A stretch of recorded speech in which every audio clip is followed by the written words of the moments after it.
The healing phase is essentially the hero's journey. What it says is, I have dealt with something so difficult and I learned some lessons. And as a result of learning those lessons, I am now in a position to teach and to create something out of it. I bet you two doing this podcast is a part of you taking your experiences, your learning and your struggles and your, being fed up with certain things about maybe the health and fitness industry and wanting to share and heal. And that's the turnaround. Once you begin to say, now I'm going to teach, and now I'm going to create, you've made the full circle and you've healed. In my mind, we're only here for three reasons: to learn, to teach, and to love. And this pain and this psychological struggle is meant to teach you the lessons. If you get stuck and don't learn the lessons, you're going to be stuck in PTSD. You're going to be stuck in post-struggle syndrome. In order to escape, you need to feel, deal, and heal in the ways that Tony just talked about, in my mind. And yes, psychedelics can help with that. Journaling can help with that. Meditation can help with that. And this needs to be dealt with if you are dealing with repeated traumas, recurrent obstacles, and stuck emotions. If you can't clear those things, you're never going to change your lifestyle.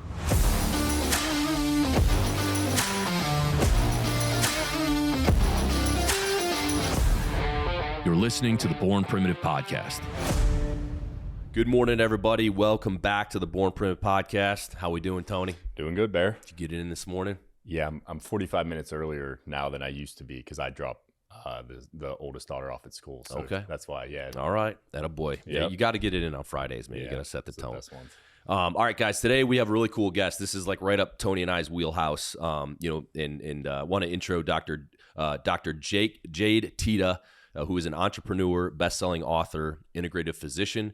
He's a renowned expert in physical and personal development, specializing in functional endocrinology, metabolic conditioning, and humanistic psychology. And Doc also wrote a book that we'll get into. But Dr. Teta, welcome to the Born Primitive Podcast. Good morning. Bear, Tony, appreciate you guys. It's great to be here. Looking forward to the conversation, and I love your work and appreciate what you guys do. I'm just excited to talk to you. Thank you so much. Well, there's a lot I want to get into and a lot we can cover.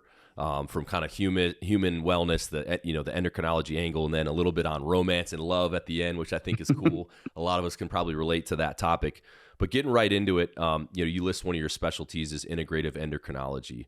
So for the listeners, can you explain like what that is and how that shapes the way you treat people? Yeah. Well, in the health and fitness industry, right, for a long time, there's been a discussion about metabolism as just being about energy, calories in, calories out. And then we started to get into this world. People started to get a little bit more savvy, and they said, well, maybe there's something else going on. Maybe hormones are involved. And from my perspective, we do this a lot in health and fitness, right, guys? We create these dichotomies and these, binaries. But the truth is metabolism is both about calories and about hormones. And endocrinology in particular is the study of hormones. And my particular specialty is how hormones are influencing the way we handle and manage stress primarily. Because if we're really going to look at what metabolism is, it really is a stress sensing and responding apparatus. And so that everything we do is going to involve this hormonal architecture. And that is what we want to be looking at if we're going to optimize health and fitness, if we're going to optimize fat loss, if we're going to optimize performance. When we think about what people want, they say we want to look good, we want to feel good, right? We want to function better, and we want to live longer. And from my perspective, if you're going to do that, you want to be taking into account both calories and the hormonal situation. And there is a very big difference, by the way, between hormones between men and women and how these things help us function, from stress hormones to insulin, to leptin, to estrogen, to progesterone, to testosterone. We have to be having this conversation. So that's really what we're talking about, how the hormonal system helps us manage and sense and respond to stress. Yeah, and there's just so much to unpack. Because I think a lot of people, Tony and I, former athletes, we're a little bit more in this world because that's kind of what we were brought up in. And then, particularly me in the military, I was always, focusing on human performance because it was part of the job. And you realize that the hormonal part of it is such a big thing. So when I got done with SEAL training, I went and got blood work at just a doc in town. And we weren't even allowed to take like testosterone or anything like that. You get in trouble. So all the guys would have to do it like off the books. And it's changed now recently, I think, to some degree. But I went and got blood draw, and, we had just done 7 months of just getting our asses kicked. The last 35 days, we were out at this island, and we were literally getting like 3 hours of sleep a night, super high stress. You're testing stuff every day. So you're just totally smoked. Your stress systems are, and you're physically, no sleep, etc. Like the worst case scenario, I went and got a blood draw, just a family doc, and my testosterone was 127. And he looked at me, and he didn't know what I was doing. And he was like, I was 26 at the time. And he was like, what in the hell is going on with you? Cortisol was through the roof. So he got me on some testosterone right there. Cause he was like, we at least have to get you like into like the 500s just to make you feel normal. And like overnight, I felt like a different person. And that's probably an extreme example, but so many people we see now, I think because of the environmentals that we're exposed to, even you look at like our water and just all these other things that have now added up. You compare the testosterone levels of men now versus like guys in like World War II. And it's like the baseline is so low now because I think, maybe you can chime in what we're exposed to. But like, I guess for the normal person, what is the best way to approach dialing this all in? I do blood work every 3 months. I actually just did a full panel last week. I'm waiting to see my results. My last reading or 2 readings ago, my cortisol was crazy high. And the doc that I'm working with kind of said, hey, all these other markers can be totally dialed. Like my testosterone was where it should be. But if your cortisol is crazy spiked, it's going to kind of mask your vitality kind of across all channels, because like that's a big one that kind of just puts everything down. So I guess unpack that a little bit for the normal person. What's the best way to approach dialing in their wellness from the kind of endocrine front? And then what are the major things that you typically see? And then also, what are your kind of thoughts on using exogenous agents to get those back in balance? I know a lot of people say, oh, don't take testosterone, because then it'll shut down, blah, blah, blah. Curious on your just philosophy and opinions towards all of that. Yeah, well, you know what, Bear, I love the way you set that up because it is the perfect situation to explain how this works. Now, when you're in something like SEAL Team, right, and you're doing all of this crazy stuff, putting your body under extreme amounts of duress and stress, this is the perfect way for us to begin to look at hormones. Ultimately, what the body is designed to do is it's designed to handle that stress up to a point. Right now, you all in your background, you push that to the absolute extreme, right? But let's just basically talk just briefly about how this system works. The body really likes to be exposed to short-term extreme stress or very long-term light stress. It really does not like the stuff in the middle. So this moderate intensity, long-term stress, not really good, or extreme stress over the long run. And so when you come out of a deployment like that and you go in and get your testosterone and your hormones checked, what's going to happen is especially your reproductive hormones are going to be in the tank. Why? Because the body's essentially going, look, we've got stress to manage. We do not have to worry about reproduction, and we shouldn't. And so most people are thinking, oh, testosterone, estrogen, progesterone, these things are helping me with muscle and all these other things, and they are, but their primary job is to handle reproduction. And so when you stress out your system, your body's essentially saying, I do not want to be looking at reproduction. I want to be looking at survival. And so the first thing you look at, right? So if we're all you listeners following sort of Bear's sort of clinical example here, what we can look at and say, as that stress begins to build, you're going to start to see some signs and symptoms that are not having anything to do with testosterone. You're going to see hunger issues. You're going to see unpredictable, unstable energy. You're going to see craving issues. You're going to start seeing lack of performance. You're going to start seeing a lot of other things. So the first step when you're managing hormones is to get in touch with the language of metabolism. Metabolism doesn't speak Spanish or English. It speaks metabolism. And that language is a language of biofeedback. So when you start seeing hunger change, energy become unpredictable, unstable, cravings become unrelenting, sleep becoming fragmented and things like that, mood changes, exercise performance, exercise recovery, libido, erections, menses, headaches, joint pain, all of this stuff is a sign that the hormonal system is beginning to become compromised. Now, that's step one. So once you see that, you know you're getting some hormonal issues popping up. Now, the next thing is body composition, right? Because all of this is going to influence whether you can attain or maintain optimal body composition. Now, for you all in the SEALs, obviously that's something that you are doing all the time. But for your average Jane or Joe, the next thing they want to look at is body composition, because if hormones are off, you're not going to be able to sustain a calorie deficit, and you're not going to be able to burn fat effectively and build muscle the way we all would like. So that's step two. One is biofeedback. Two is body composition. And then three is what you talked about, looking at blood labs and vitals.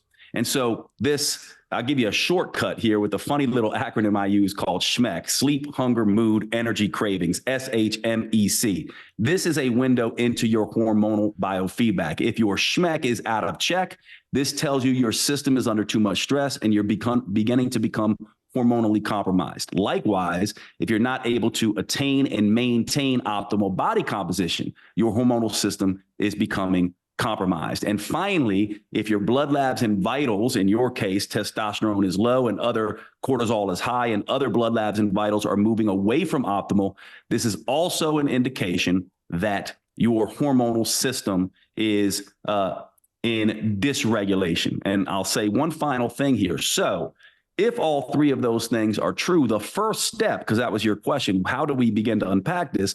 The first step, if you're having these three things happen to you, the first step is to look at, am I putting myself under extreme duress or moderate duress over the long run? That needs to be taken into account. So the first step is to start putting yourself into rest and recovery, along with short bouts of intense adaptation type of signals. And most people miss this because they go, well, I'm training.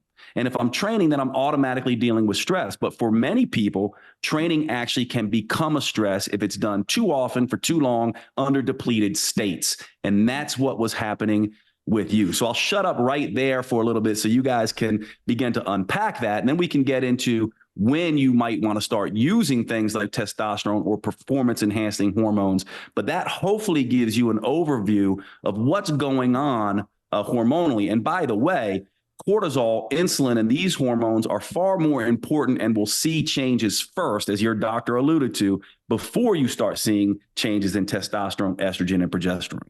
Yeah, it's really, Bear and I were actually talking before we came on air regarding what you just said, is that especially in our world where everybody's working out, everybody is like maintaining a certain level of fitness. I'm a big proponent, and I say this to my friends all the time. I don't, if you've ever studied any of Paul Chek's work, he always says like the burnt toast analogy of like, he looks at somebody who is like fit sick, meaning they even may look good on the outside, but when you, and a lot of times you'll know by their sleep patterns, even just their kind of personality and how they show up, that like they're revved too hot, meaning like, as you said, the exercise that they're perceiving as a pro in their life actually has become just another stressor. So how do you, like, when you start to recognize that, what are some red flags for you? Is it purely kind of a blood draw to look at that? What do you start to look at there? And then what are some actions you start to take to mitigate somebody who maybe is just over revving their system?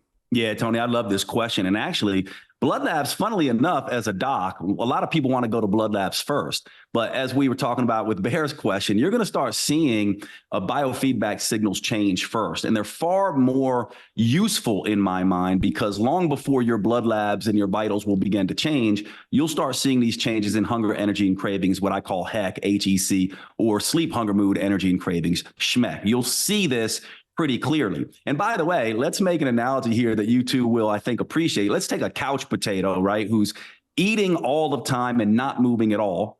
Their HEC and their SHMEC are out of check, right? They have these biofeedback signals out of check because they're under stress.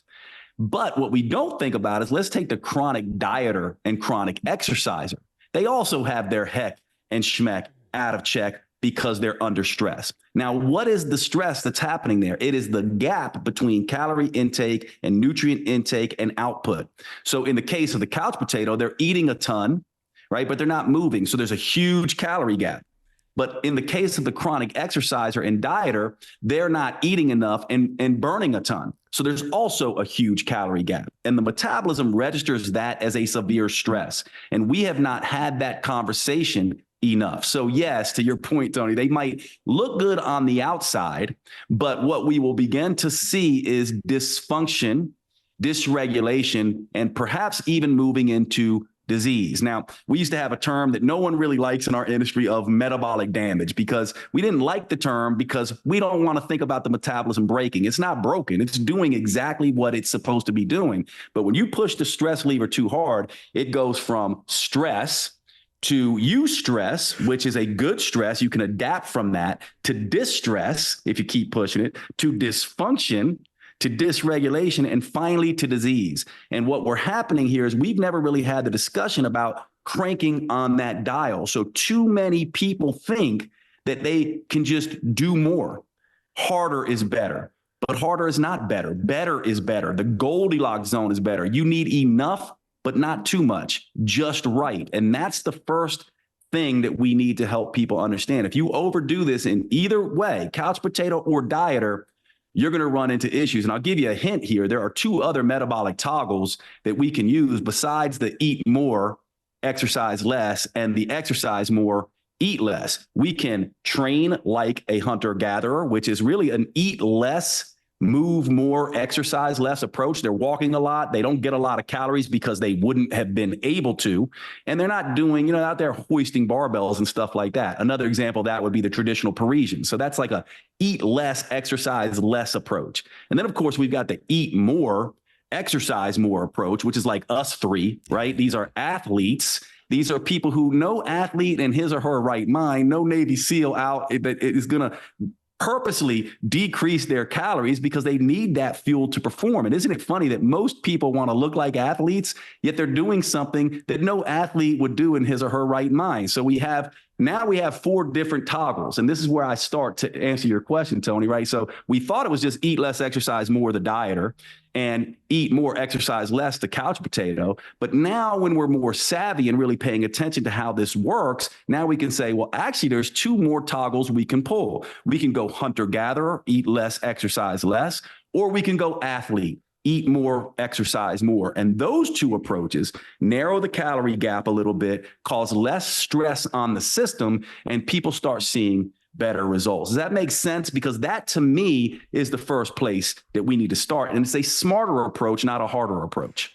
Yeah, I think it was a very clear way to kind of lay it out in a very succinct way. I think the other piece of this that I'd love, that I know you've spent years kind of being involved in, also being an expert on, is kind of the psychological component of this. Because a lot of what we're talking now are the physical components of, like, yeah, you may be working out too little, too much, but then your thoughts and belief systems are having a heavy influence over everything else downstream as well. Almost, I would put it even in front of those other things, like even diet, exercise. Like, of course, those are huge pillars of it, but go peel back the layers further enough, and you're going to run into your beliefs and thoughts, both about self and environment.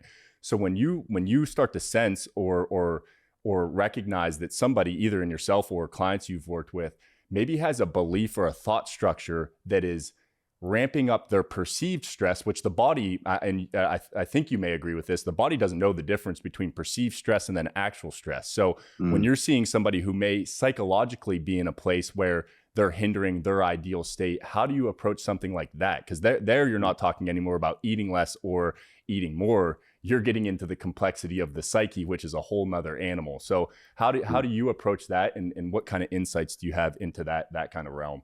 Man, I'll tell you what, I just love you 2 guys. You guys are freaking brilliant, because to me, this is where the rubber meets the road, right? And you said, Tony, perception, the way someone perceives. And here's the interesting thing. Before you can think different, feel different, choose different, and act different, you have to see different. You have to see the world differently. And we miss this. And so the idea is, when I'm working with a client, I absolutely want to know how they're seeing the world and how they're perceiving stress. This is critical. And we have all the research in the world showing the way you perceive the world and how it's showing up with you is going to be greatly determine your ability to respond to that stress. So that's the first thing that I'll say. But the second part of your question was, how do we begin to deal with this? Well, we have to unpack another thing in my mind that the health and fitness industry gets completely wrong. And it's going to be interesting to see what you two think of this. So definitely challenge me on this. But, and this is going to be a controversial statement, but from my perspective, in this particular question, Tony, habits and behaviors are bullshit. And here's why they're bullshit, because habits and behaviors flow out of identity and beliefs. Okay. So the idea here, again, is that, just change your habits, just change your behaviors. But we know if you perceive yourself as not athletic, or you perceive yourself as something different around food, or you perceive food as something that is fun and tasty versus something that is fuel for performance, things are going to be different. And you can bang your head against the wall all day long with your habits and behaviors, but until you change the underlying stories that you tell, which are, by the way, stories are beliefs. Beliefs form your identity. Identity creates habits and behaviors. And so we have not been going deep enough. And this is where the study of psychology comes in, because we keep going, hey, just change your habits and beliefs. Do what Bear does, do what Tony does, do what Jade does, and you're going to look, feel, and function like Bear, Tony, and Jade. And it's not true, because they don't have the perceived identity as Bear, Tony, and Jade, because they've never practiced that. And so we need to begin to unpack that. And I'll give you the 3-part process, because I know the next question is, how the hell do we do that, Jade? Well, there's a 3-part process that we can follow. Number one, we all have different beliefs and stories we tell about the world. And most of these beliefs come from our childhood narratives, childhood development, adolescent development, and young adult development. And when we're these ages, we don't have the maturity, the know-how, the tools, right? The understanding, the wisdom to make sense of some of the things that are happening in our world. And these don't have to be big traumas. They can just be struggles. So we are misguided because we don't have the tools and the wisdom. And these stories become unconscious, because once we make these decisions when we're young, they get stored in our unconscious and they follow us around the rest of our lives. Actually, Carl Jung has a great quote on this. He says, but unless you make the unconscious conscious, it'll follow you around and you will call it fate. And so what we do when we're young, childhood development, adolescent development, and young adult development, is we form misguided unconscious decisions. Notice the acronym there, MUD. Misguided unconscious decisions that follow us around. So we get stuck in the mud about who it is that we think we are. So the first part of unraveling this psychology piece is to go back at those old narratives, those old stories that were formed during struggles, trials, tribulations, and even traumas as a kid, and begin to unpack them. By the way, just to give you a brief tool here, there are tools in science that we know work. Journaling is one. Several different journaling techniques will unravel these. Part 2, by the way, is we need to retrain the nervous system to feel differently. This is where meditative practitioners come in. And then finally, and you two, I know, are going to love this, but finally, the law of attraction, also kind of bullshit. The best, look at the word in there. The major word in law of attraction is action. So step 3 is you have to take action. But think about this: being in alignment, a human being means thinking, feeling, choosing, and acting in alignment, right? And so this 3-part process does that. Unpack the old narratives, the misguided unconscious decisions, meditate and practice this new feeling in your nervous system, and then act. And when all 3 of those come together, we start to be able to unpack some of what you're speaking of here, Tony, because it is where the rubber meets the road. Bear and you and me can tell someone what to do all day long, but if their identity is stuck in a narrative that I'm not an exerciser, I don't like food, they're not getting results. And so this is the process that we need to be working on. Well, and it's just so much more dynamic. Like to change your diet, to exercise, those can be hard for people, but to go into your subconscious and start to dwell up or drum up things that are in there from, like you said, your childhood, or even traumatizing things that happened in your 20s or 30s. And even the word trauma, I'm sure you could, like, it's a word now that maybe gets beat a little too hard, but it is a part of this. And that's like finding those catalysts to go in there, whether, like you said, meditation, the listeners are going to hate because I talk about this all the time. And I'd actually love to hear your thoughts on this, is for me, doctor, it was psychedelics have been a huge catalyst for me for the last decade of my life to go in and look at that scaffolding that I built as a child. And then as I built as a teenager and say, hey, there's things in here that I appreciate about the identity I built, but there's outdated software in here that needs replaced with different things. And you can't do that. The issue is if you try to solve that from your everyday mind, you're trying to solve something with the thing that created it, meaning like you need some space in there. And that's why like meditation itself is a great one, because all of a sudden it gives you some space from your normal everyday kind of thought patterns to say, hey, why do I think that? What is the story I'm telling myself about my body, how I eat, how I handle relationships. So yeah, for me personally, and it's psychedelics in a combination with a ton of other things, meaning like I don't ever just recommend you go and do that without first off, like finding somebody who knows what they're doing. Second off, like being willing to put in the work on the front end and the back end, and to integrate what you learn. And we just had a lady another doctor who works within the psychedelic space, where we went really deep on this to say, hey, it's the work going in and then also the integration going after that's actually going to make the changes that you just eloquently described of like, hey, you've got to go in and kind of start to rewrite that story. And that's not easy to do because it feels sort of like a death then. You're almost rewriting a part of you that has felt like your identity. And that's like the slight word of caution is when you go in and start to change these things, if you don't have a healthy support system to do it, it's going to take some time to get back to a baseline, because you're literally taking a part of you and shifting that story. And it's going to feel a little bit like an identity crisis. Yeah, Tony, so well said. And actually, the psychedelics are huge. So we take that 3-step process, right? Step 1, the misguided unconscious decisions. Step 2, the meditation techniques. And step 3, the action. Guess what psychedelics do? They essentially drop into 1 and 2. And I'll give the listeners a little analogy here to understand this. And when I was a kid, I get bored in school and I'd pick up little strings on the ground. You know, there'd be like yarn on the ground. I'd pick it up and I'd go in class. I'd be bored as hell. So I'd tie a knot in the yarn. And then I tie a knot on top of a knot, on top of a knot, on top of a knot, until I had this big ball of knotted yarn. The original knot I tied was nowhere to be seen. Think about this as your subconscious. So when something happens to you in your childhood, your adolescence, your adulthood, you write a story about what that means about yourself and the world. And once you write that initial story, let's call it a seed story, a seed because it grows into weeds and it covers your garden. And what happens is that initial story then begins to dominate all other stories. Well, here's what psychedelics do.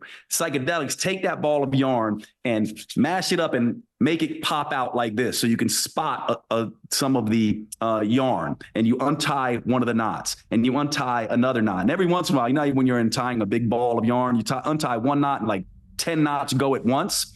And what happens is it's slowly getting down to that initial story. And when you get to that initial story, everything begins to change. However, what you're saying, Tony, is critical, because most people, what they do is defend their identity. Well, I mean, you, me, and Bear see this all the time, don't we? They defend their identity and defend their beliefs at all costs. They don't look at anything else. In reality, they need to be dismantling their identity. And what psychedelics do is help you do that. But to your point, if you're not ready for that dismantling and you are not doing some of the work leading up and some of the work leading out, you can begin to run into some problems, because it's scary and it does feel like a death. So I'm wondering how you guys feel about that description, because I very much love psychedelics and use it in my work all the time. And by the way, for people who are wondering, you don't need, certainly the big high doses can do the trick, but even microdosing along with breath work, journaling, and other things can just drastically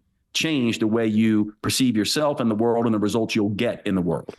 Yeah, I think what a great analogy you just described. And I think too, what's so important about your message and the people that within the space now that I've been in the space for a decade, like, you have the breadth of knowledge, meaning, and what I mean by that is like, okay, it's one thing to be seasoned in psychedelics. It's another thing to be seasoned in nutrition, in movement, in psychology, because those are all equally important as to how you're going to show up for the ceremony, or like you said, even a lower dose itself. Like, if you haven't taken care of those things, you're going to have to work through the layers of that before you can even start to get into the yarn ball that you said of like, hey, you might have had something that happened to you when you were 10 or 14 or 18 that does need kind of readdressed and just re-perceived in a way that you can integrate it so that you can move on from it. Because that's something I'd love. I think you would have probably good insight on that that I'm fascinated by is it seems like trauma. Now let's use that word, and I'm sure you would be able to unpack kind of how you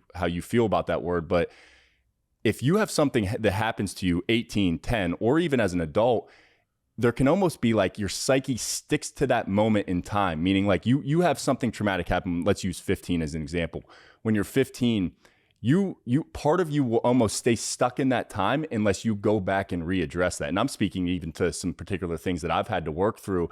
And what's weird is if you don't go back and work through it, it almost acts as like a hairpin trigger in your future. Then like something will trigger that feeling or emotion that relates to that.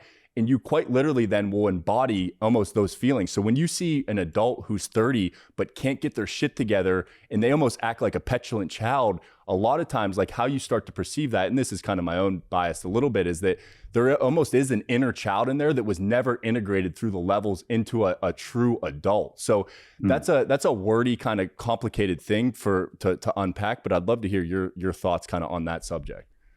Yeah. And you know what? We can also use Bear as example here again for this as well, because he comes from a world where post-traumatic stress is a huge thing. So the idea here is what you're actually talking about is post-traumatic stress. But because trauma is so overused, and we have to be careful here. So we can call it post-struggle stress, post-difficulty stress, but it really is a form of PTSD. And what PTSD is when traumatic, difficult, struggle-based experiences get stuck in your psyche. And by the way, when it gets stuck in your psyche, it gets stuck in your nervous system. And when it gets stuck in your nervous system, it impacts your hormones and everything else about your system. Now, if we take Bear and his training, right? Because sorry to pick on you, Bear, but I love what you do. And I just think that your background gives us a hint here.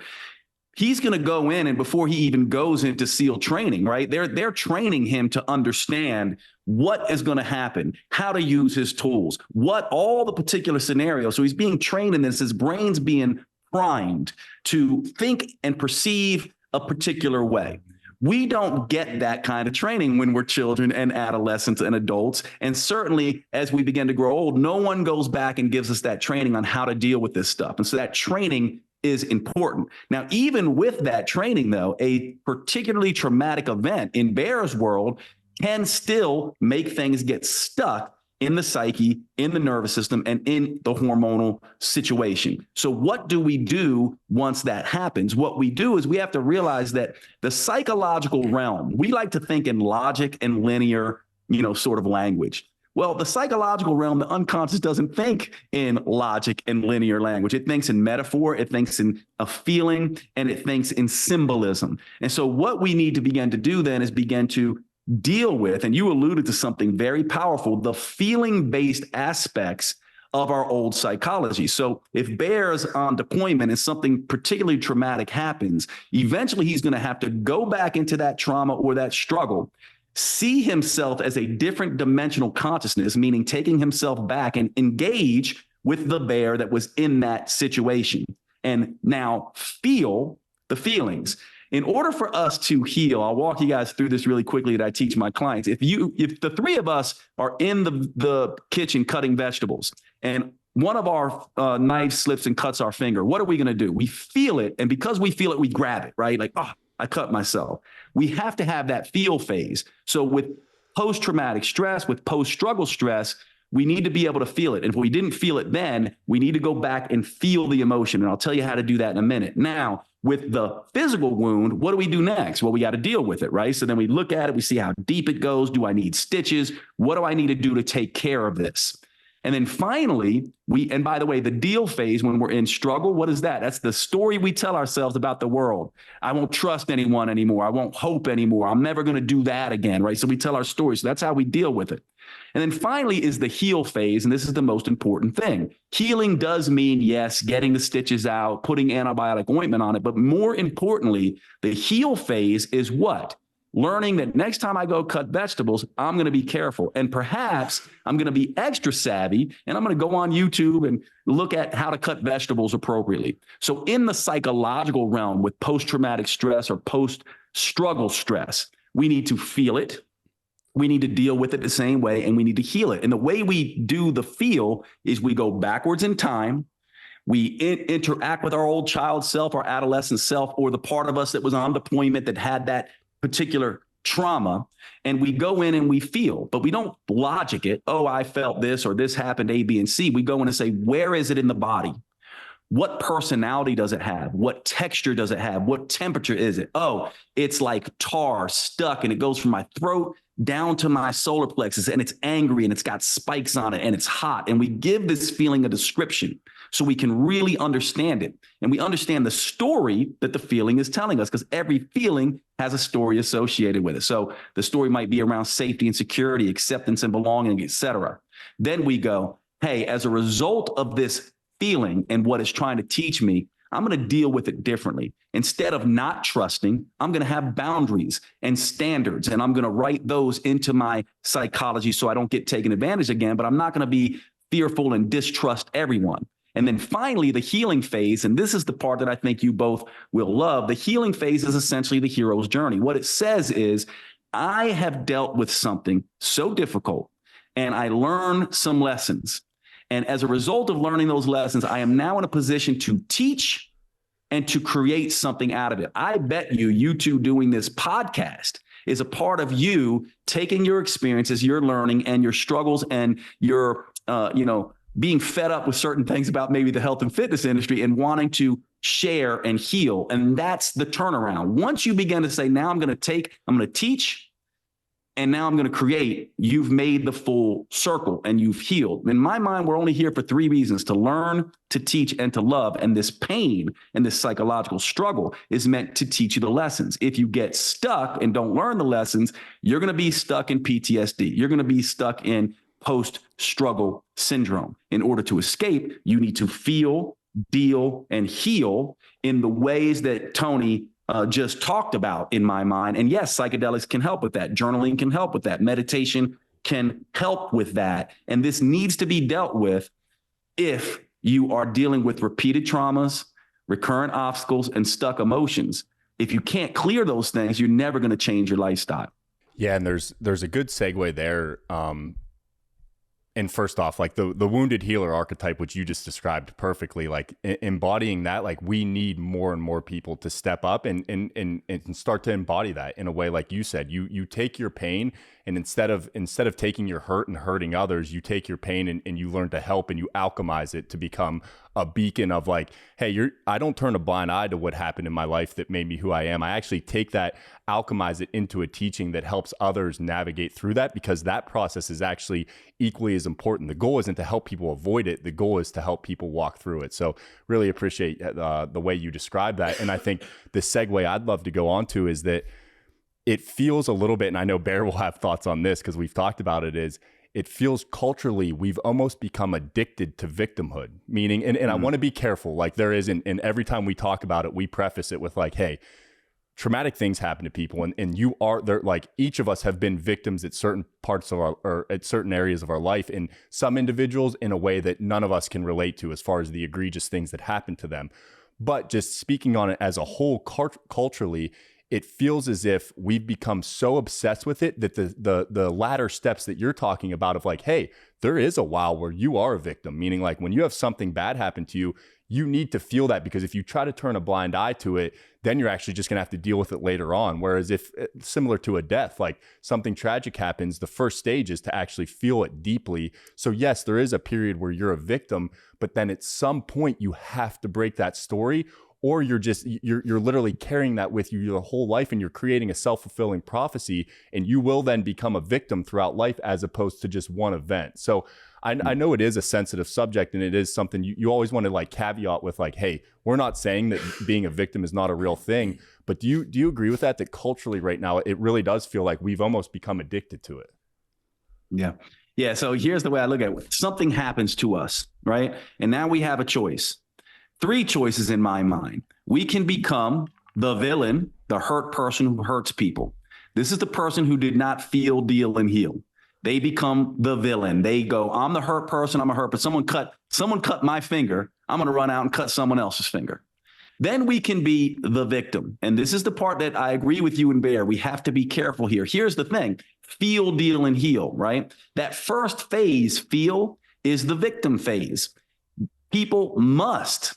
It's a requirement that they go through the victim phase. As a matter of fact, in research on PTSD, they show that if you start having them deal with the situation too fast without actually feeling it in the body, you can actually make things worse. So there's a period of time where people just have to feel what happened. Now, here's the thing that I think we're speaking to. Being a victim is required. And any good human needs to show compassion for anyone that's been hurt.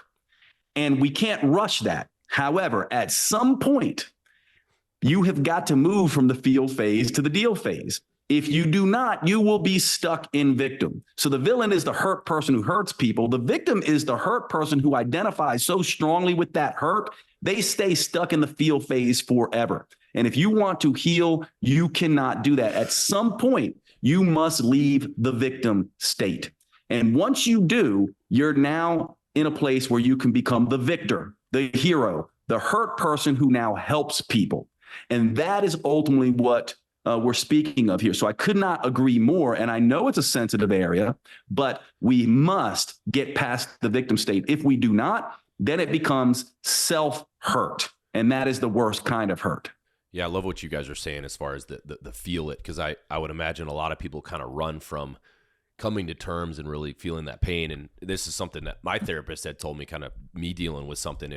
She called it like deliberate exposure. It's like take 10 minutes and literally just think about it all, feel it all, and then maybe bottle it up, come back the next day, do it again. And over time, that kind of deliberate exposure gets you hopefully out of that phase, rather than maybe shelving it and, then it's like a little whisper. Kind of flares up every now and then, maybe a, sad country song or something, you know what I mean? Yeah. And it's like, no, feel it and immerse yourself in it. So Doc, I don't know if that's kind of with your teaching as well, kind of deliberate, kind of intensified exposure. And I would imagine a lot of times with the psychedelic stuff. Exactly what it is. Man, like that's a great way to do it, right? I mean, you're not only are you creating an environment where that's the sole focus because there's no other distractions, but then you're introducing exogenous agents that even make it even more intense, right? Yeah. So I think that's at the basis of this. But I love how we're getting a layer below like the endocrine system in like nutrition and wellness, because as we know, like that's the foundation of all of this and changing the beliefs. And I think like Doc, you're so cool to see, like current, like when we look at doctors now, and Tony and I were talking about this, it's like, and we don't need to get into like big pharma influencing how these doctors are taught and all that, but you could probably take a guess where we kind of stand and all that. But so much of it is a band-aid to a lot of problems, right? They're taught to treat, kind of illnesses and ailments, and okay, take this antibiotic or this and that, and here, take this to lower your blood pressure, when it's like so much deeper than that. I like how we're addressing that, and even taking it back to childhood trauma. Like, that's maybe that creating that initial narrative, and the knot analogy was awesome. But Doc, I want to get back to, okay, let's go level up now. So I want to go back to the endocrine system a little bit. What are some of the biggest things that you see that I guess for the listeners and for myself included, I see the endocrine system and balancing that as a major component to just maximizing your vitality as a human across all spectrums. Your energy levels, your motivation, your assertiveness, sex drive, all these things. What are the biggest things you see in your line of work as far as kind of shortfalls within the endocrine system? Obviously for men, testosterone, but I've even heard some women are microdosing testosterone and it's having huge benefits. Cortisol, I imagine, would be another major marker. I don't even know if that's technically endocrine system. Of course, you would know that. But I guess to hone in on this for a minute, what are the biggest things you see, and what are the biggest ways to mitigate some of these issues, in your opinion?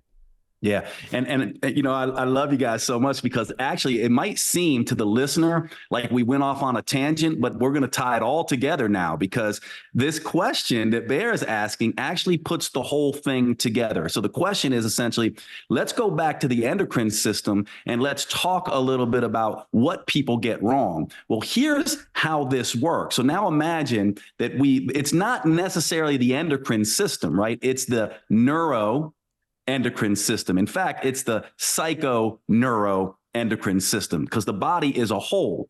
And so what ends up happening is when you are in struggle and stuck in trauma and stuck in stress, the nervous system can never begin to recuperate, repair, and regenerate. Let me give you an idea of this tangible example so everyone gets it. Let's imagine the three of us, right? We're out on the plains of Africa, and we see a lion, and the lion's coming towards us.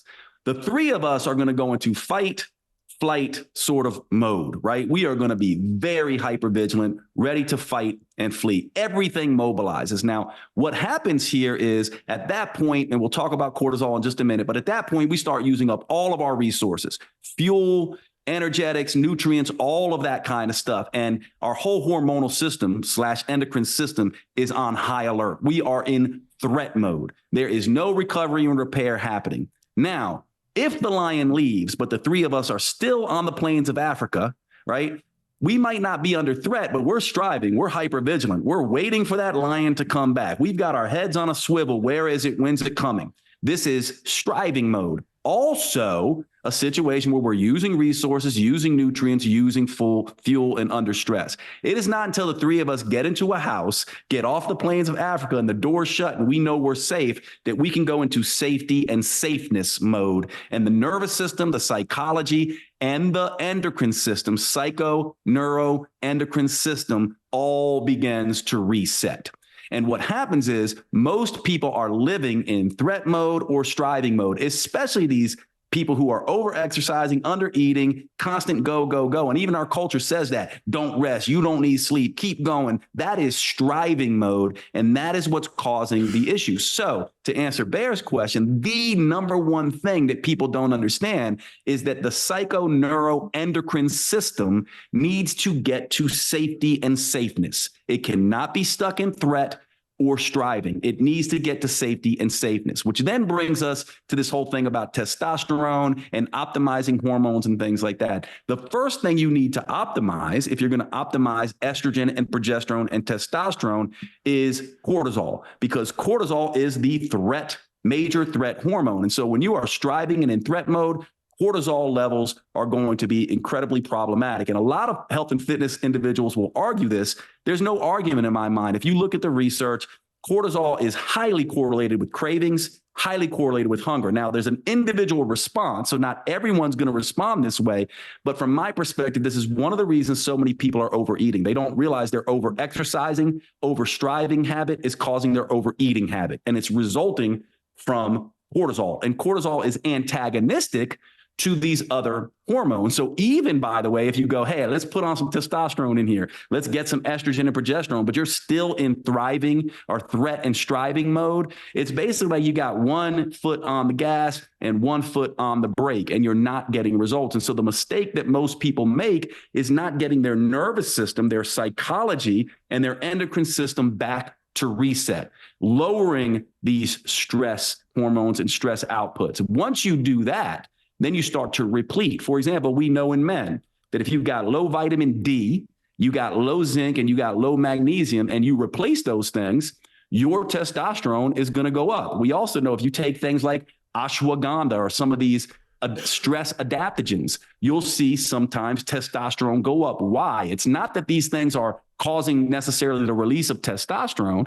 It's that they're taking stress off the psychoneuroendocrine system, which then allows the body to get back to doing what it does best and want to reproduce. If you're in threat striving mode, the body goes, I'm not going to reproduce. I'm not thinking about having sex when a lion's coming towards me, or I'm on the plains of Africa and it might jump on me while I'm having sex. I need to get in the house and feel safe. And so that's the major thing that people don't understand. So they're adding in these exogenous hormones, not realizing that they're burning up their psychoneuroendocrine system. Now, once you do that, right, now these things can have profound effects. And I'll answer your question about testosterone in women. One of the things about testosterone is that we think about it as a libido hormone and a muscle building hormone. It is most pronounced in the brain, right? It helps you adapt, right, and react to stress. And so one of the things it does is it keeps you driven, keeps you motivated, keeps you focused.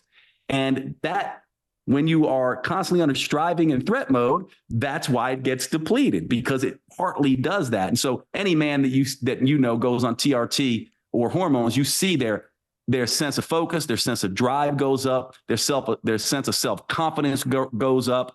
But you're not going to be able to keep that if you continue to be in threat and striving mode. So hopefully that makes some sense. And then, of course, we can begin to go, okay, now we can replete. Once we have stopped the depletion of the nutrients, now we can replete the nutrients. That's where zinc, magnesium, vitamin D come in. And we can even go further using things like adaptogens like rhodiola and ashwagandha and other things to bolster this. And now we're getting back to a good effect. And I would start there. So long before you start taking testosterone, you need to get yourself out of threat and striving mode. You need to replete the nutrients that you lost. You need to have some adaptogens that get that stuff back in place. And then maybe you can begin to take exogenous hormones, if that makes sense. Yeah, that's so, we keep going up the layer. Yeah. I love this. Yeah, that was exactly the case with me because, I'm taking exogenous testosterone now because my levels, were low and it's just something I decided to do for the obvious benefits that you just said. But from when I was taking it when I was a little bit younger, I wasn't feeling the same effect. And we ran a bunch of blood and the doc basically had said, hey, until your cortisol is down, it's going to mask the kind of enhanced vitality that you're going to feel. So you just hit the nail on the head.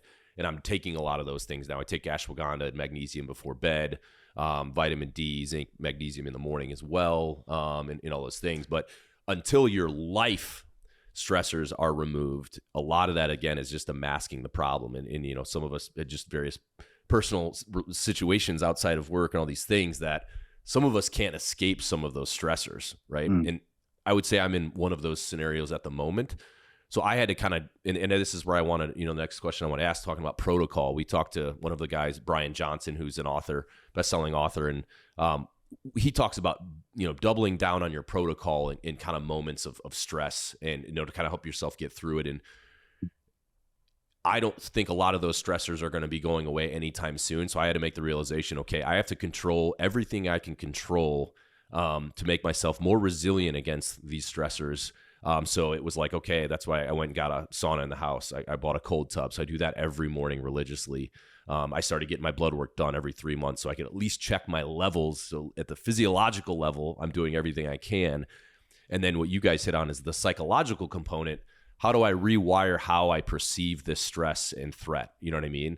And it kind of just, over time, a lot of therapy and talking through, okay, is the stress I'm perceiving really as big as I think it is? Like, what if you really kind of break down what is the worst case scenario of this situation, and you look at it like that, it's like, okay, even worst case scenarios, maybe not horrible, right?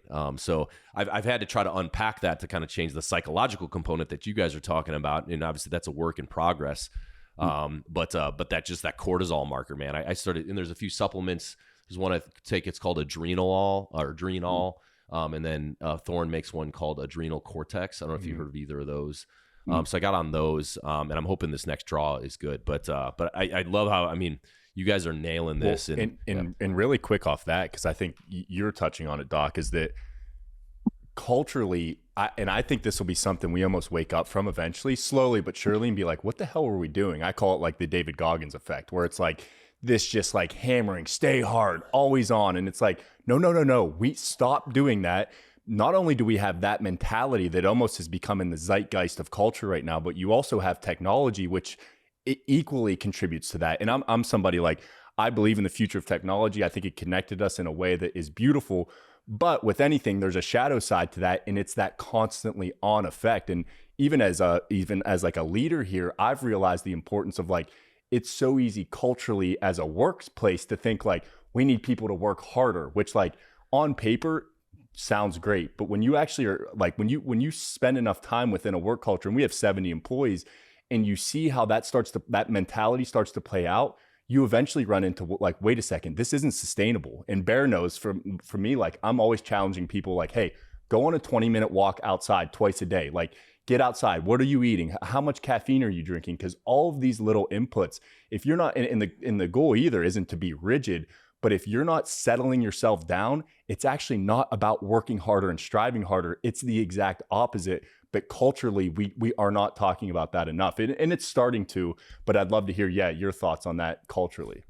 Yeah, I love your thoughts here. And it makes me think we are the smartest, dumbest animals on the planet, right? Because every other animal does what? It knows that it must rest and recover so that it can perform optimally, reproduce, and get its job done in the ecosystem. Any other animal that tried to go would be obsolete very quickly. Now, we're the only animals that think that's a smart idea. Even our tech, if you leave it on all the time, what begins to happen? All of a sudden, it's not maintaining its charge. How come my phone, goes out of battery so fast now? Even our tech can't do this. And so it really is this thing that we are just being dumb humans. And I include myself in that. Here's the fix. The fix is we need to plug in the same way we need to plug our phones in. We need to turn off the same way we should be turning off our tech. And we also need to be living in a way that is smart. So let's take Bear's situation once again as he's working through these particular protocols. You mentioned this whole idea of, go, and then holding tight to your protocol. I love what your practitioner was sharing with you, because here's ultimately what habits and behaviors are. They're brain shortcuts. And so when things get stressful, we go to our brain shortcuts, and the shortcuts that have been there the longest, we go to our habits and behaviors. So we go to the junk food and we go to these other things because stress makes us want to take these shortcuts. That's why when it gets super stressful, it is a good idea to go to your protocols. The other thing is that, Bear's alluding to for all of us is to essentially say, okay, now that I know I can't shut off all of the stress, I do need to put in things that help me unplug and help me adapt.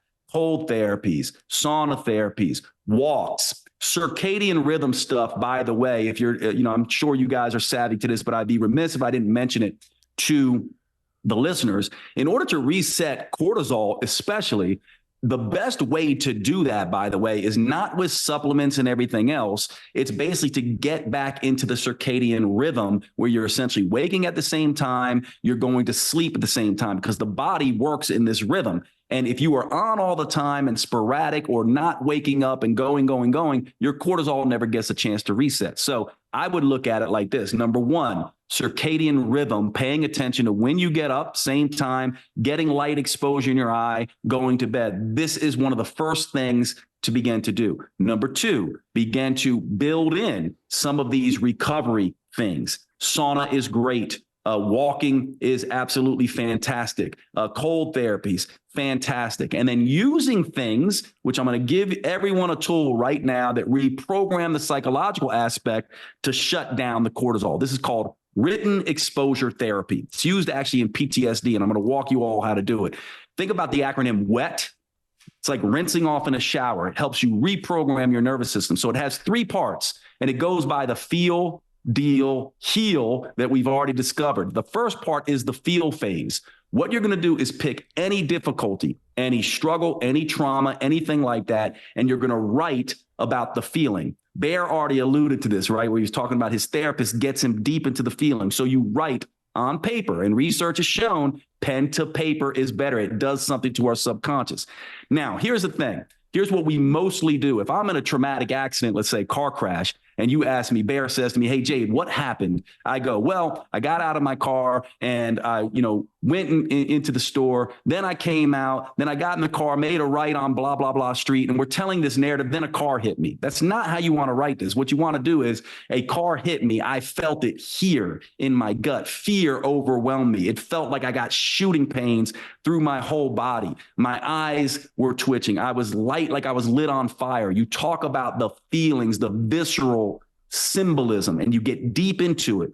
And you're doing good when you can start to, we all know what this is like, right? You get the emotions, your eyes get watery, you start feeling it through your whole body. You write for 10 minutes with your mobile device. You just write, feeling the feeling of it. What temperature was the feeling? What texture was the feeling? We're doing that to just give it some metaphorical oomph, right? Where is it in the body? Does it have a personality? All those things. After the 10 minutes goes off, your alarm on your phone will go off. Now you go into the deal phase and you write, what was the story that I told myself about the world? The world is not safe. The world is not trustworthy. I am no good. I am not good at this. I'm unhealthy, whatever it is. And you write for 5 minutes. The alarm goes off, and now comes the most important thing. Now you write the heal phase. This is you acting as if you are a director and producer in a movie, giving the story plot and purpose and finishing the hero's journey. As a result of this thing that happened and this story I wrote, I learned this.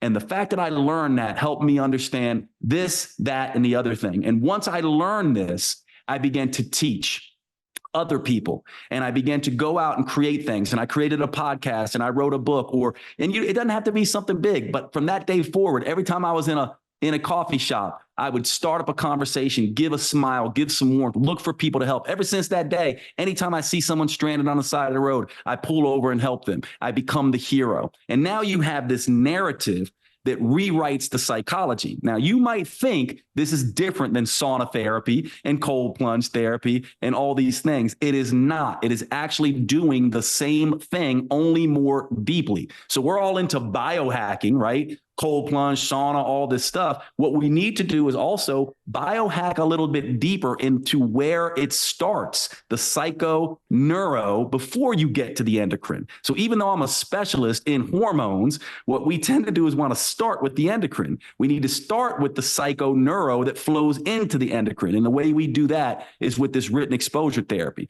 So these protocols are brilliant. I would just add in this wet therapy. How often do you do it? Do it 5 days in a row, and every single day, the feel phase gets a little shorter and the heal phase gets a little longer. So day one, it's 10 minutes of feel, writing, 5 minutes of deal, 5 minutes of heal. The next day, it's 5 minutes of feel, 2 minutes of deal, and 10, 12 minutes of heal. And the heal starts becoming the longer part. Does that make sense? This is how we begin to rewrite this. And it is exactly what is needed to rewrite the cortisol rhythm excess. So this would be one of the things that if I was working with Bear, for example, that I would say, this is how you begin rewriting the psychoneuro part, and keep doing everything else you're doing. Right? Everything else is working. Take the adrenal stuff, do that, take the zinc, take the magnesium, do your sauna therapy, do your cold plunge,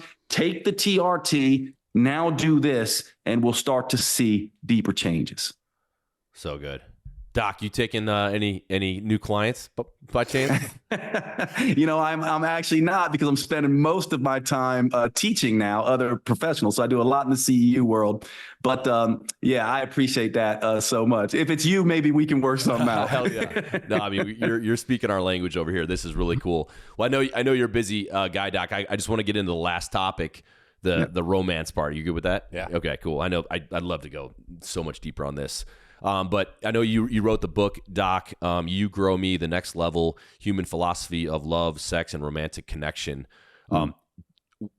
Summarize the book for us, and then I want to get into, obviously, romance and choosing the right partner in your life, I would argue, accounts for a major, major chunk of your happiness. So you could literally be doing everything else perfect in your life. If you get that wrong, you know what I mean? You're probably only going to be only so happy.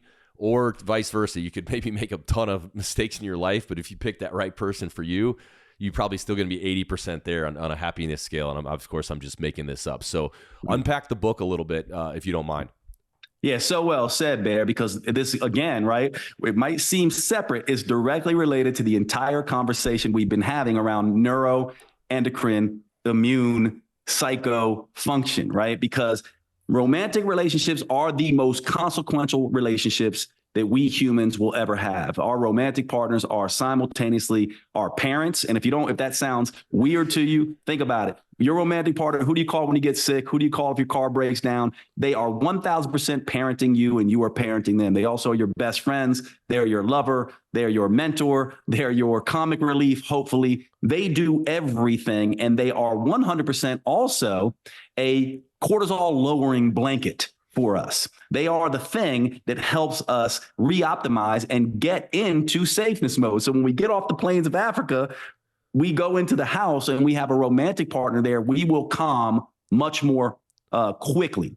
Now, part of the reason I wrote this book is for that reason, because the idea here is, just like we are very wrong, I think, in the way we approach health and fitness, We also are very wrong oftentimes in the way we approach personal development and especially romantic relationships. And I'm a child of the 80s, right? So I don't know if you guys have seen the movie Jerry Maguire, but this is a classic. Jerry Maguire is, for those of you who haven't seen it, he's a wheeling dealing, sports agent who, basically develops a conscience, falls in love with a new woman, gets married, and he's struggling to, essentially become his next level human self as he fights this wheeling dealing tendency of this old sports agent. And the movie ends with him coming in to his new wife. They're on the verge of breaking up. And he says, "You complete me." And then, of course, Renee Zellweger, who plays the wife, Dorothy Board, goes, shut up. You had me at hello." And this drives me nuts, which is why I wrote the book, because I go, great movie, one of my favorite movies, but Hollywood always ends these love stories when we all know shit's getting ready to get hard. So they were supposed to believe they run off into the sunset and live happily ever after, when in reality, what ends up happening is a whole host of things that are crazy. Piss stains, toilet seats, yelling and screaming over who takes the garbage out, all the stuff that happens in relationship. And so I wrote the book to say, essentially, it's not about you complete me. It's about you grow me. Our romantic partners are not supposed to complete ourselves as if we are jigsaw puzzles. They are meant to help us grow to our next level human selves. They are meant to help us be the hero. And we are meant to do that themselves. To use some of the stuff we've been talking about, they're meant to help us not be the villain and the victim, but to become the victor. They're meant to help us grow to our best place. And what we think is, and I want to see what you two think about this, but what we think is, in our culture, we've got it all wrong. We think that if a relationship ends, then it's been not successful. And I go, that is completely wrong. A relationship is successful if it helped you grow to be a better person. And sometimes the relationships that end are the things that taught us the most about ourselves. And by the way, relationships always end without doubt. It's common sense. We all die. This isn't The Notebook. We're not going to die hand in hand, dying at the same time with our significant other. And so relationships always end no matter what. The difference is, are you a better human, more next level human, more growth oriented, healthier, more effective, more purpose driven for having been in the relationship? So this really is a philosophy book wrapped in the romance clothing. I love it. And I love the point you make about, if you use your kind of African savannah analogy, I think some people find themselves in the scenario where they're out in the savannah, there's threat of the lion, then they get into the house though, and then maybe that other person is the new threat, right? So they're never out of kind of that fight or flight mode, and then over time your central nervous system is just completely smoked, and no matter what biohacking you're doing, it doesn't freaking matter.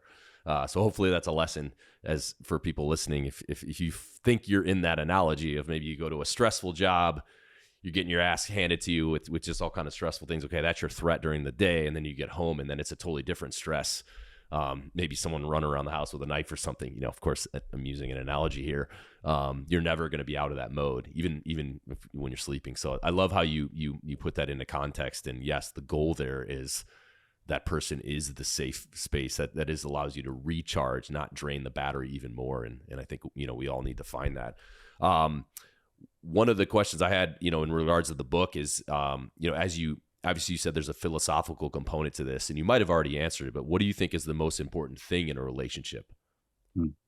Yeah, so it's really interesting. To me, the most important thing in a relationship is communication. Now, a lot of people would say that, but it's communication in a different way, right? It's the ability to hear, listen, and respond, and also receive. All of that goes in to communication. So here's the thing. When we say communication, people go, oh yeah, that's a great personal development sort of thing. It is true. But the idea is, what is engaged in communication? What do we have to do and learn and be to actually communicate effectively? And this goes right back to exactly what we were talking about in the beginning with psychology. If we have these misguided unconscious decisions, these knots tied in our psychology, then the way we communicate is going to be contingent on those knots, those misguided unconscious decisions. So it's not enough to just say communicate.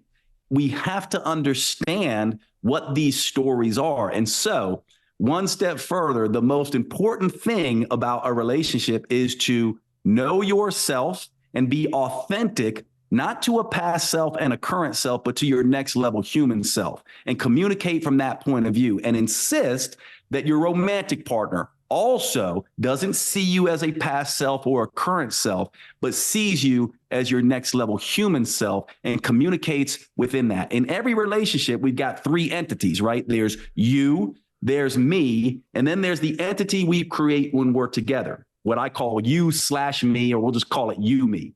What most people do is they make a mistake and they go, oh, I just became you, me, and I'll give up myself. So me becomes you, me. And they lose themselves in that. And you can't do that. So when you're communicating in a relationship, you have got to incorporate yourself and others simultaneously. And this is a good rule for next level humans in general. It's not about you only neglecting others. And it's also not about others only neglecting you. You must meet yourself and other simultaneously. And when you do that, and you've unwound all these unconscious decisions and dealt with all your traumas and your struggles, you can meet this person in a place where they can elevate you. If you don't, it doesn't matter how much communication you have, you'll still be stuck in your own patterns. So I hope people understand that, because obviously you have got to do your work and then the work in the relationship, and together that can amplify you. But if you haven't done your work and you expect that you-me dynamic to just make you all hunky-dory and okay, it's never going to work that way. This is real work and is the most healing work you can do, but it means you must simultaneously work on yourself and the romantic relationship, and you cannot give yourself over fully to the you-me. Yeah, that's such an important part of this. And I think what you said too is like, I always look at it as an analogy of like a mirror. Like when you're in a relationship, it truly is a mirror to the deeper or higher versions of yourself. But that dance, as you said, that dance can't become a dance where it's a meshing of two psyches in a way that the individuality gets lost. So it's such that dance is so complex. And I know I could sit here and talk about it for hours, just as far as like how that plays out, and then the subtlety in which you deal with that. Because when you're in that, it's very hard, similar to like we said about trying to identify those knots. Like there has to be a space, and you have to work on a space where those things can be addressed together. Otherwise it comes out in weird ways. And I'm sure we've all had that before, where you're in a relationship and you get to the end of an argument and you're like, what am I doing? Like, why, how is this even coming? Like, this isn't what I think, but like, you tie yourself in knots. And then if that doesn't get readdressed, all of a sudden the resentment builds because you're perceiving each other in a way that's actually not reality. And then I love what you said of like, you, the same way I think like a very calibrated human pulls forward or pulls back, almost has a version of themselves that's not yet in reality, but they've mapped out how to get there, and they pull that into reality through action, through a level of consciousness. It's the same thing for a relationship. If you're not viewing each other in that light, and even if one partner kind of just sinks into the relationship and says, I'm happy, like this is all I wanted, while the other one's kind of driving forward, there's going to be a dissonance there too. So that's like a perfect example of like, you've got to be on the same page regarding that, and regarding your expectations of like self and relationship, because if not, it creates a dynamic that gets not always volatile, but just subtly complex in a way that unpacking becomes almost impossible. And then what happens down the road is like there's going to be a straw that breaks the camel's back. And although it was like a million little decisions that went into it, it's going to implode on itself because it wasn't built on like a foundational truth between both parties.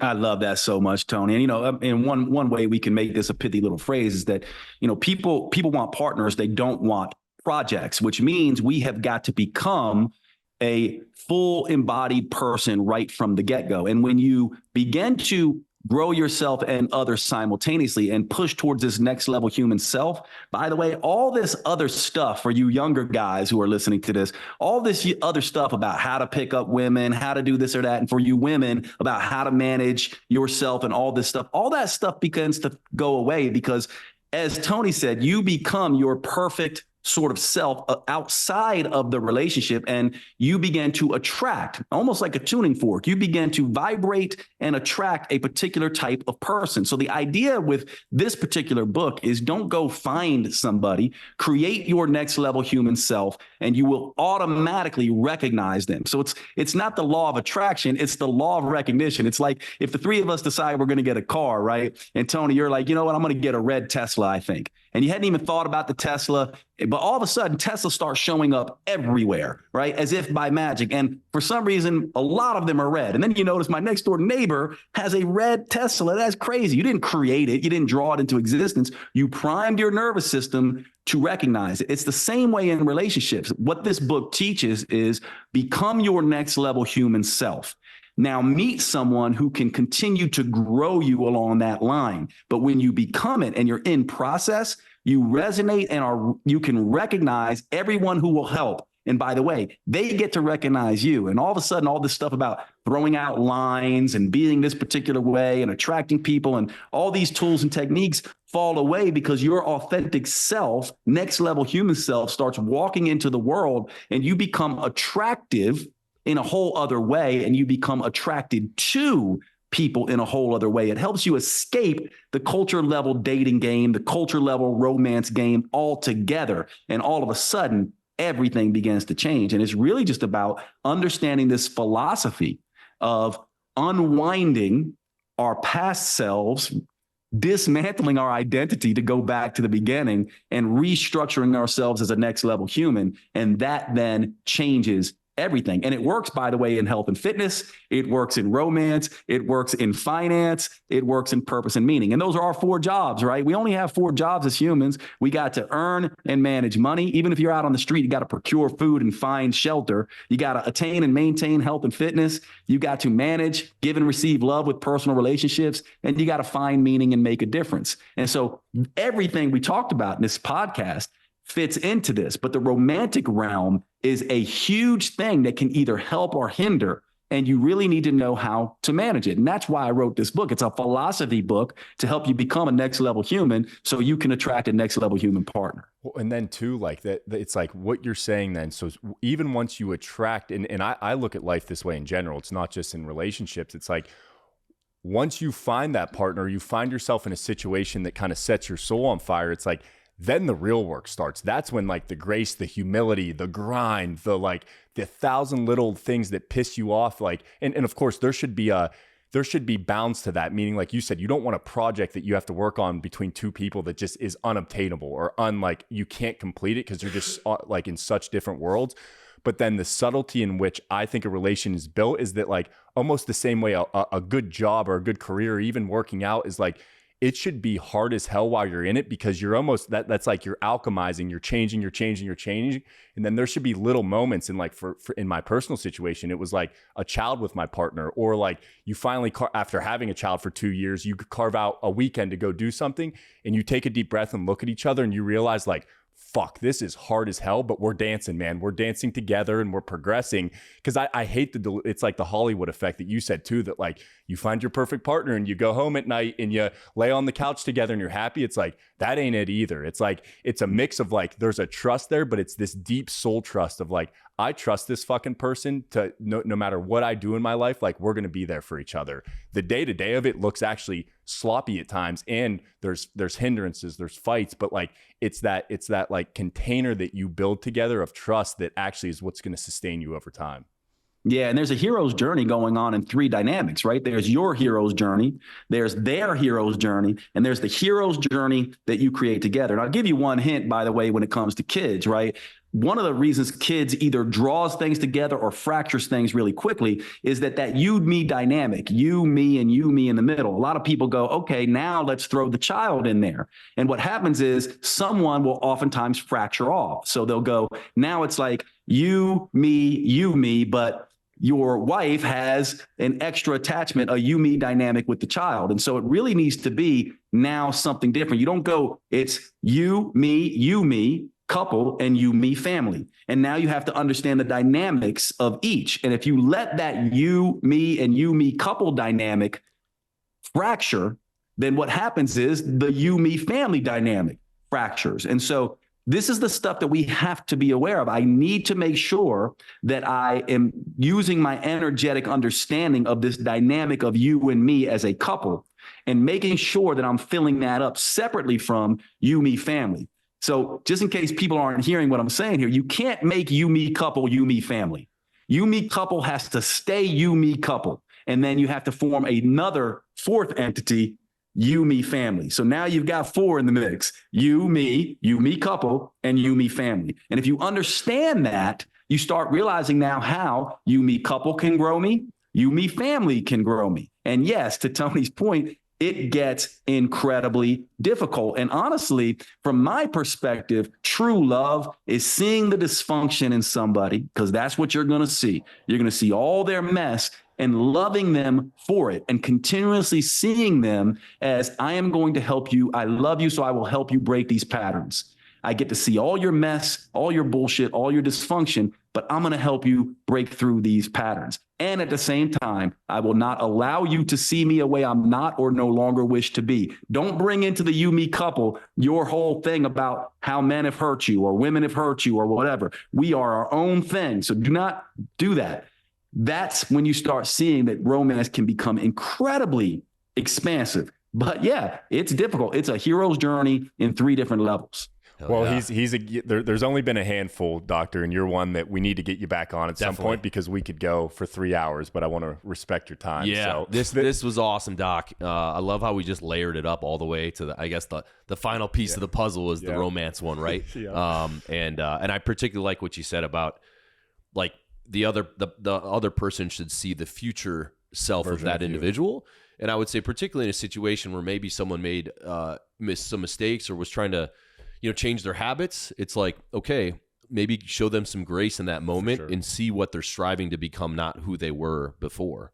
100%. And we could probably imagine like you're rewiring how you're looking at that person. Right.